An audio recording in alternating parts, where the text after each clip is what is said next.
আফগানিস্তানের বিপক্ষে সিরিজের প্রথম ওয়ানডেতে প্রত্যাশা অনুযায়ী খেলতে পারেনি বাংলাদেশ। পুরো ম্যাচে কর্তৃত্ব করা আফগানদের বিপক্ষে 7 রানে ম্যাচ জিতেছে শেষের নাটকীয়তায়। ক্যাচ মিস, বাজে ফিল্ডিং চোখে লেগেছে সবার। ওয়ানডে ক্রিকেটে 10 মাসের প্রভাব দেখা গেছে টাইগারদের মাঠের খেলায়। প্রথম ওয়ানডের ম্যাচ সেরা সাকিব আল হাসান এর কারণ হিসেবে উল্লেখ করেছেন আন্তর্জাতিক ক্রিকেটে দীর্ঘবিরতিকে। বাংলাদেশ দলের ম্যানেজার খালেদ মাহমুদ সুজনও বলেছেন একই কথা। তিনি বলেন, আন্তর্জাতিক ম্যাচ সম্পূর্ণ আলাদা। আপনি যতই ঘরোয়া ক্রিকেট খেলেন কিংবা অনুশীলন ম্যাচ খেলেন, আন্তর্জাতিক ম্যাচের আবহাওয়া তৈরি করতে পারবেন না। গত ম্যাচে আমাদের ব্যাটিং, বোলিং বা ফিল্ডিংয়ে নিজেদের একটু গুটিয়ে রেখেছিলাম। এটা হয়তো অনেকদিন পর ম্যাচ খেলার কারণে হয়েছে।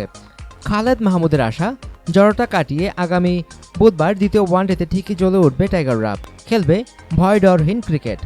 তিনি বলেন, আমরা ভাগ্যবান যে ঘুরে দাঁড়িয়ে ম্যাচটা জিততে পেরেছি। আমার মনে হয় এটা আমাদের দারুণভাবে উজ্জীবিত করবে। আর আমরা যেভাবে ক্রিকেট খেলে আসছি গত বছর থেকে, সেখানে ফিরে যেতে সাহায্য করবে। ভয় ডরহীন ক্রিকেট খেলতে হবে। 10 মাস আগে আমরা যেভাবে ক্রিকেট খেলেছি সেভাবে খেলতে হবে। সবই ঠিক ছিল, তবে সামান্য ভয় হয়তো কাজ করছিল ক্রিকেটারদের মাঝে। সেটা আমি চাই না। আমরা চাই ভয় ছাড়া ক্রিকেট।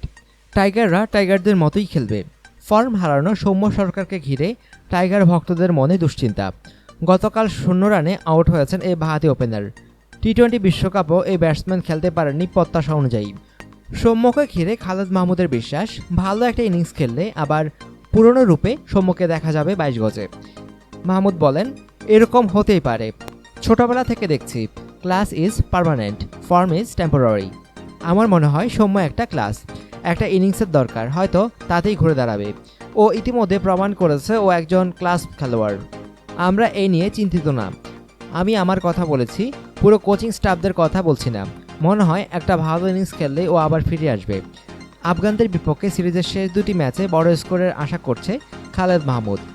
প্রথম ওয়ানডেতে করা 265 রান মনোপুত হয়নি মাহমুদের। মাহমুদ বলেন, আমার মনে হয় আরও বেশি রান হতে পারত, কিন্তু উইকেট পড়ে যাওয়ায় তা আর করতে পারিনি। তবে এটা ক্রিকেটে হয়েই থাকে, তাড়াহুড়া করতে গিয়ে উইকেট পড়ে গেলে এমন হয়। সাকিব পুরোটা খেলতে পারলে আরও বেশি রান হতো, সেটা হয়নি। সবচেয়ে বড় কথা, আপনি যে রান করবেন সেটাই সহজ করে জিততে পারাই বড় কথা। আমরা তো 350 করতে চাই সত্যি কথা বলতে গেলে।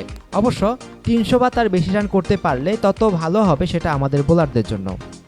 অনুগ্রহপূর্বক সংবাদটি শেয়ার করুন এবং খেলাধুলার সর্বশেষ খবর জানতে স্পোর্টস লাইট সাবস্ক্রাইব করে রাখুন।